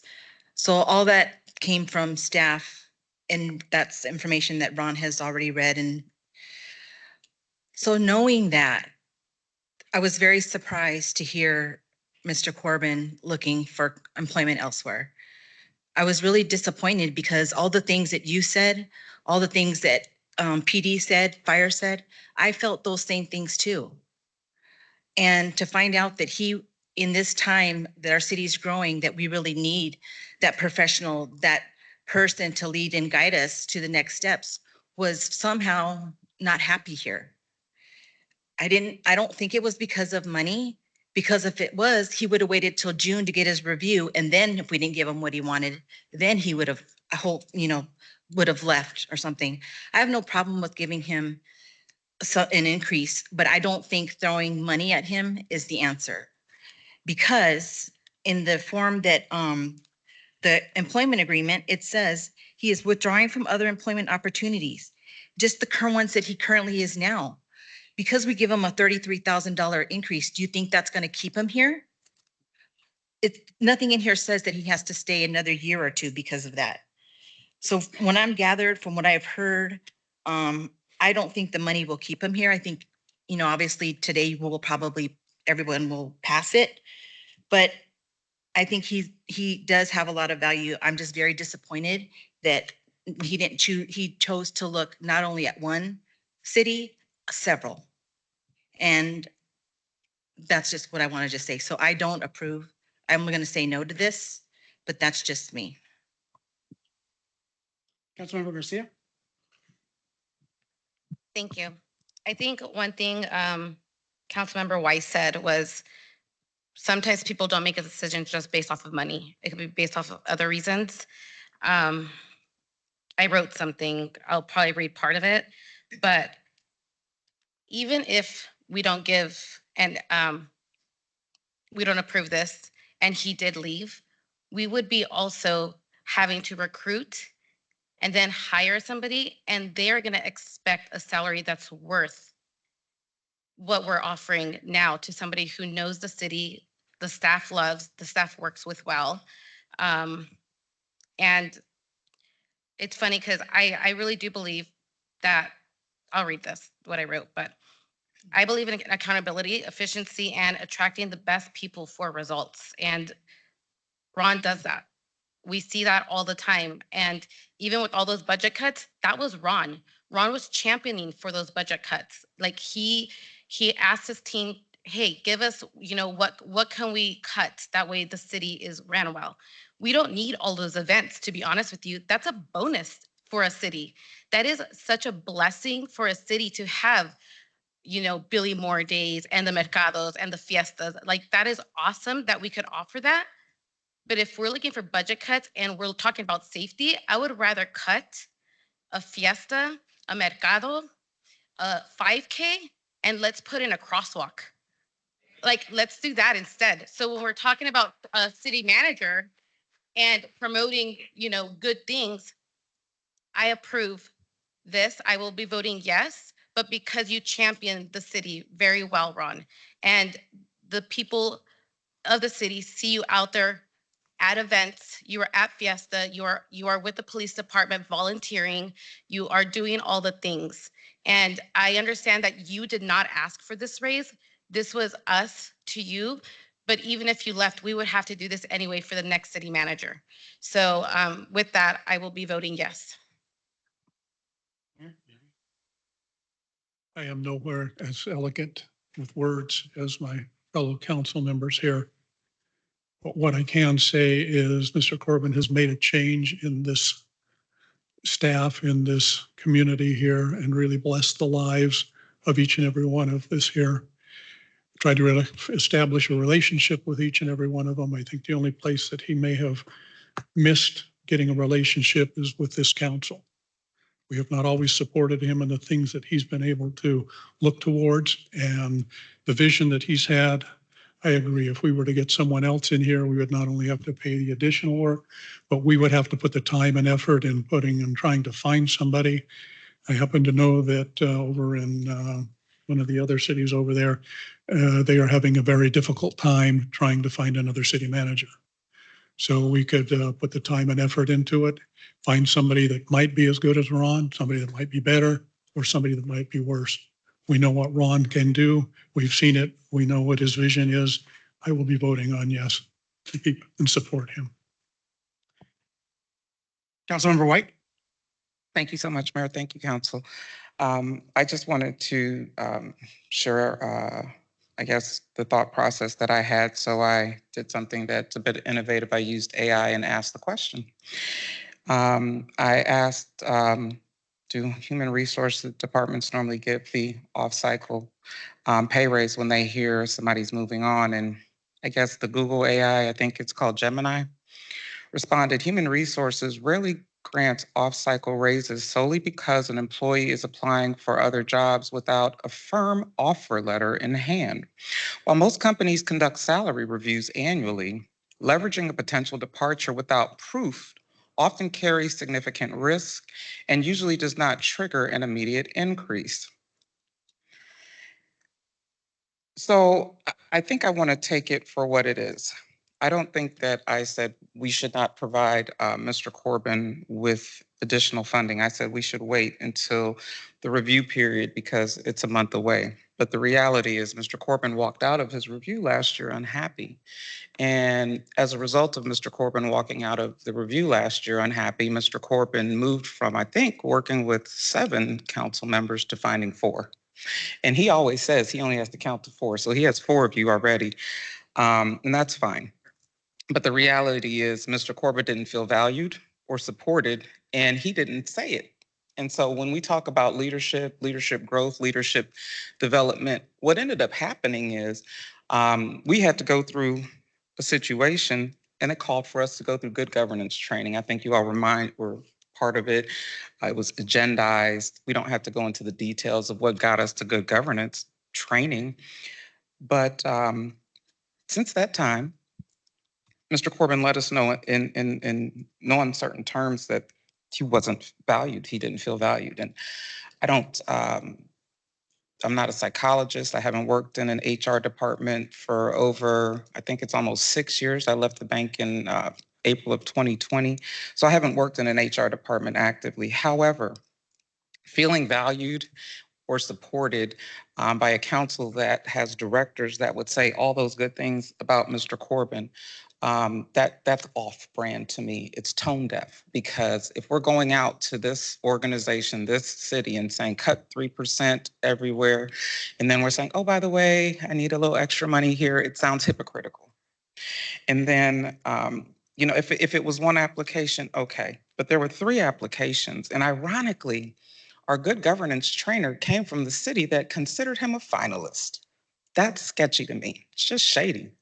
We can just speak truth to power.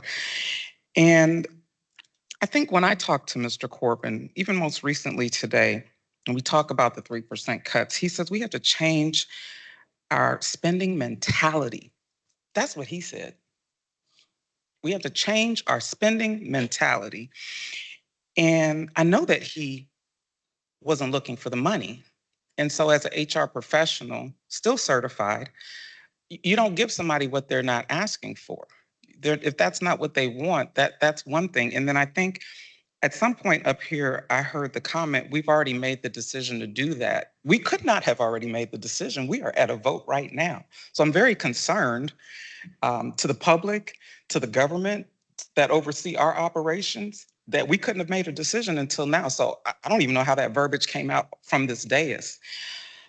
So I think that if we look at the origin story here, there's a lot more. This is an onion that has to be peeled back a lot further.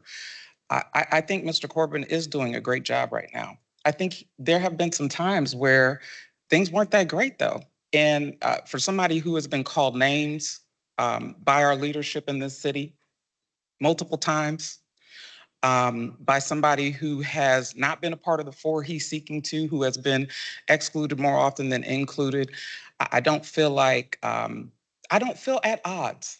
I don't feel at odds with any of you, with anyone in the city. I don't feel at odds with Mr. Corbin. I just don't believe this is the right time to have the conversation. I believe that if somebody has made a decision and told him he's entitled to this money, I believe he deserves it. But I believe that conversation comes during that annual review period. And I think when we do things in order, I don't know any time we would step out of that order to do it. And nobody's saying he doesn't deserve it. I'm saying, I'm going to speak for myself. I am saying that if we have a review process in place to provide a non-performance-based increase when we at the other side of our mouth are saying we cutting back, it's hypocritical, it's inconsistent, which is why I move that we pause this agreement discussion until his review. Thank you. Oh, and I really appreciate you giving me the opportunity to speak, sir. Councilmember Solorio? I also agree. No one is saying he doesn't, well, I'm not saying he doesn't deserve the money. I'm just saying we're a month away from his review. 1 month, where he is also entitled to a cost of living wage raise as much as any other city employee anywhere. Am I correct? In June, so they're up, but then we're also talking about a merit raise that might be happening at the same time. We're not saying he's not deserving of it. He is. I mean, I feel sad that he wanted to go elsewhere to find that, and then tells us it's not about money. But, in a way it is. And then we're looking at this and, Sherry, what you're sharing is what was shared last year in, that he was very forthcoming and gave from employees. Those things I believe are heartfelt from our staff, but I wouldn't talk against my boss and then give him that. Imagine if I said he's great and then the one time that he's not and I put that on there, that's suicidal for a person to do that. So those are all the great reviews, which is wonderful, which I'm just saying he is great.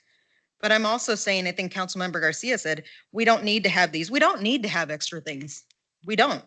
But we're also looking at $33,000. Doesn't that sound like it could possibly create an opportunity for a crosswalk? I believe. We're just saying to postpone it at a future date, next month. What, 3 weeks from now? That's it. Thank you for all of the comments. I'll provide mine at this point in time. But first, I have to clarify something that Councilmember White said in regards to voting already. Make sure that you include in the context that what I said was that we agreed to bring it to the agenda tonight. Not on voting on anything. We haven't voted yet. What I said was let's bring it to the agenda, and that's exactly where we are. I also want to be clear to all of those listening in the audience, community, staff, that this quote unquote raise is not arbitrary. We didn't just all of a sudden decide to give our city manager Corbin this quote unquote raise. What we are doing is, and more importantly, the reason I brought it to the attention of council was a retention effort. Yes, city manager Corbin was looking for another position. Why? I don't want to get into the context that includes a lot of information that I think would be very detrimental to be putting on public display. But what I will share with you though is that as I've mentioned, it's not arbitrary, it's a retention effort. Knowing that our city manager was looking elsewhere, as mayor, I found it my duty to do the job and due diligence of making an offer to our city manager, which requires passage through the city council. And it's up to us to make or not that offer legitimate through voting to include this additional money for his salary. So it's not just a raise. Again, it is a retention effort. In addition, what you've heard tonight from many members of staff, including council, is that we appreciate his efforts. And I would hate at this moment in time to lose somebody who is so vital to our organization. Yes, I understand that an additional $33,000 sounds like a lot of money because it is. But what you may not know, and again, providing you all context who don't have that information before you, is that currently our city manager is 13% under what market rate is. 13%. We heard from HR, and we were provided information that at this moment in time, through a market study, that's what we learned. We're 13% under. And to some of you, 13% may sound like, well, city manager and executive is being paid a good amount of money, and indeed they are. But a city manager like Ron Corbin is worth every dollar, even if that is 13% under what the market rate is. And right now, in addition to that, at the same time, considering that he was being considered elsewhere, as mayor, it's my job, as I mentioned, to make sure that I give every effort that I can to continue the progress that we've been making. And you've heard some of that here tonight. Replacing him is not going to be free. To replace him is between $28,000 to $32,000 utilizing consultants. We got that information from our HR. So even to go out to look for somebody, we're almost going to pay what we would give him to retain him. Not a raise, not an arbitrary, here's what we think you should earn based upon what you've heard so far from other council members. But more importantly, how can we keep you here? How can we pay you market rate? And more importantly, if we can't, how do we get close to that? Sure, he's going to have coming up in a month his opportunity to go through an evaluation, but they're totally two separate issues here. And the goal was not to allow Ron Corbin to get to that point. And so as part of the agreement, he is no longer going to participate in the process, search for a job in another city, interview elsewhere, but remain in Avondale. And we're not paying a bribe. We're not looking to sweeten the pot, which is what I think is being communicated to a certain degree here tonight. No, it's to continue, again, the efforts that the city has moved forward through the strides that we've made through many different months, through many different quarters, through many different cycles. In addition to that $28,000 to $33,000 we'd have to pay to a consultant to bring a new member on board, guess what we'd have to do with them? Pay them market rate. Pay them that 13% that we're short with Mr. Corbin. I don't know about you, but if you were an executive and you were looking for a position, they're going to be looking for the best investment that you can find. And that's what this is. This is not an arbitrary raise. Quite honestly, this is a return on investment here. I believe that what Mr. Corbin has brought to the table is worth keeping and worth fighting for. You may not agree with me out there in the community or even here on council, but that's what I'm trying to do as we move forward through this issue here that we're navigating. What we talked a lot about so far in regards to budget is everything related to direct costs, how it's going to impact the budget, and it will. Any increase is going to affect the budget. But in terms of direct costs, we also have to look at indirect costs. I referenced the investment that we have with a gentleman like Ron Corbin. And I stand by that statement. It's not only a smart investment, but retaining proven leadership, maintaining organizational stability, and avoiding costly turnover is even more of a reason to retain the services of Ron Corbin. Sure, he can be free to go if he'd like. Nobody's forcing him to be here. He doesn't have to agree to anything that we bring forward. Tonight, he can say, no thanks, you guys don't have to vote on that. I'll separate ways. And he'll go about his business and we'll go about ours. The problem is, are we as a city, as an organization, prepared for that disruption? Because that's what we're faced with. It may not be to the level that some council members here believe it will be, but I do, as the leader of the city, of the leader of this council. And for that purpose, I'm here willing to fight for his services. Let go of the personal bias, let go of any sort of inequity that may have reared its head And most importantly, think about the organization and the detriment that would occur if we just allowed him to leave just like that. And so with that, I want to make sure that while we don't see this eye to eye, and while we may disagree, that we have this ability to debate, which is what we're doing right now. So whether you out there in the audience listening to us all talk and agree with one side or the other, just know at the end of the day, we're just trying to do what's right for the city. And in my estimation, that would be keeping Mr. Ron Corbin. Because again, if we let him go, if he decides to seek employment elsewhere, fine. He's not here anymore. But the costs that the impact to the city is going to be double what it's going to be to keep somebody who has continued progress and the excellence that has been this organization. Councilmember Weiss read to you what some of the department heads and others have said, and I want to thank them. I want to thank those of you who have approached me, who have provided kind words, more importantly, shared in the same viewpoint of thank you for trying to keep him.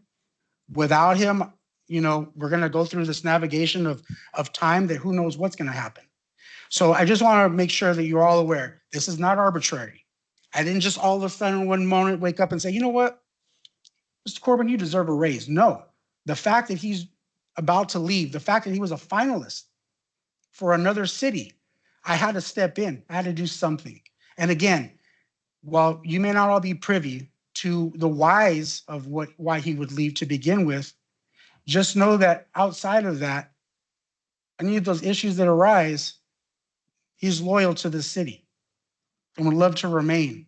And I think it's our duty as council to show him that effort, which is what I'm doing. Now, I know that right now for the rest of council, that we have a motion that was proposed by Councilmember White, seconded by Councilmember Solorio. If you vote yes, which a couple of you referenced, what you're agreeing to is postponing this conversation. So if you are in agreement to postpone this to his evaluation date, then you would vote yes. If you don't agree with that, like myself, I'm going to be voting no. But what I would, if this motion fails, then I will be providing a motion to move forward to go with what we have on the agenda tonight, which is to retain his services with the increase to his pay. So if you agree currently with the motion online, can we get a vote, Marcel? Is it a voice vote or system vote? Thank you, Mayor. You can use your screens. And this is to move for this, correct? Sorry. This is to postpone. Yeah, if you agree to postpone this, then vote yes.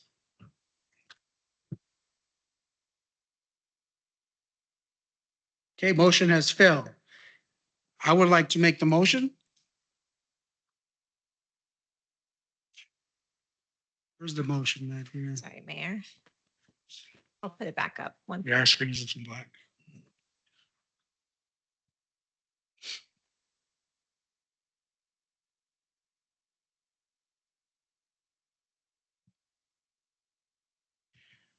I would like to make the motion to approve an amendment to the professional services and employment agreement. Oh, just went blank again. Employment agreement with the city manager, Ron Corbin, and authorize the mayor, city attorney, and city clerk to execute the necessary documents. So with this motion, we are agreeing to what was originally put on the agenda. So we have a motion from myself, a second from Councilmember Garcia. Please vote. We don't have it.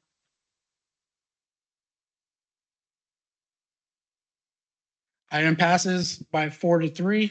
Congratulations, Ron. I hope again that while we have a debate and a disagreement, that again, we stand behind you, the majority stands behind you here, and that we look forward to your services for years to come. And upon your next evaluation, we'll determine what that looks like. But again, those two issues are totally separate. You have anything to share? I'll just say thank you, Mr. Mayor and Council. Thank you. Okay.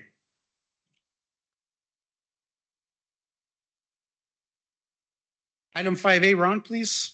Thank you, Mr. Mayor and Council.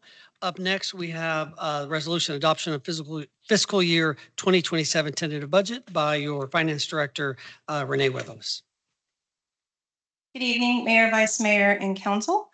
We are here tonight to present the fiscal 2027 tentative budget adoption. The final budget adoption is scheduled to come back to council in June. So with the tentative budget adoption, what we're doing tonight is setting the maximum expenditure limit. So what that means is when we return and bring back the final adopted, the total expenditure limit cannot increase from what is approved with the tentative. It can be changed as the budget can be amended throughout the year. It can decrease, but it cannot increase.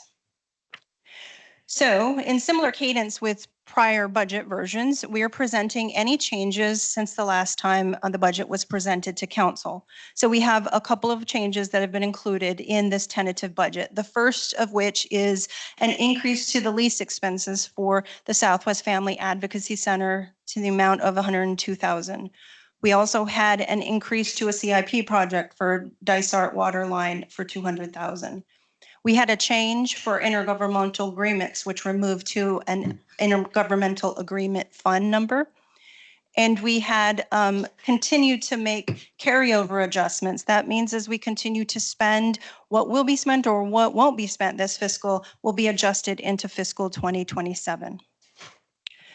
So with that, the fiscal 2027 budget for all funding sources, the total sources amount to $760,770,249. And the total budgeted expenditures for all funding sources is $514,304,500, with the general fund amounting to just under $229 million in sources and $185.7 million in expenditures. So our next steps in the budget process are to have a couple public notices that need to be posted in the month of May before returning to council on June 1st for a final budget and property tax levy public hearing and adoption for both the city of, for the city and the Alomar CFD. And the final step is to actually approve the property tax levy. So with that, the staff recommendation is a motion to adopt resolution 1029-0526, setting forth the fiscal year 2027 tentative budget and establishing the city's annual expenditure limitation. That concludes my presentation. I will take any questions. Thank you, Renee. Do any council members have any questions regarding the item? And just as a reminder, we do debate and opinions should be held after we have a motion. But are there any questions? Thank you, Mayor. Councilmember Condi? I just have a question, just because tonight there was a lot of discussion of a crosswalk or a hawk or something. If after the study's done and it's found that we'll be adding one, where does that money come from? Is that something that we need to add in now? How do we go about that? So Mayor, Vice Mayor, Councilmember Condi, as I had mentioned, the budget can be amended throughout the year. Something like that, we would come back to council for an adjustment to the budget. So if we're looking to balance it, depending on the funding sources that we will opt to use for that, we may need to balance it. We would bring forth those changes at that time. Okay, thank you. Thank you. Any other questions? Okay, can we get can we get a motion on staff's recommendation? Got a motion from Vice Mayor Nielsen, a second from Councilmember Weiss. Do we have any further debate or discussion? Mr. Mayor, if I can interrupt. Sure. We are currently down one council member. Okay. If we wanted to wait for the vote. Yeah, sure, of course. Okay.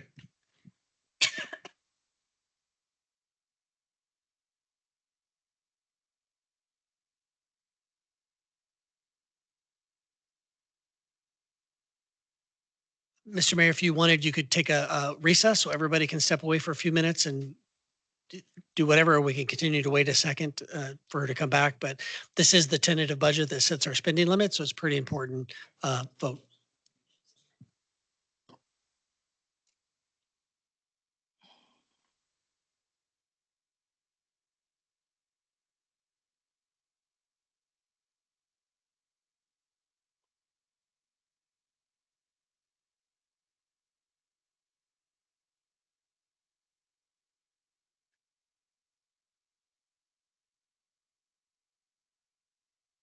Why don't we go ahead and take a 5-minute recess? Thank you, Mr. Mayor. Yep.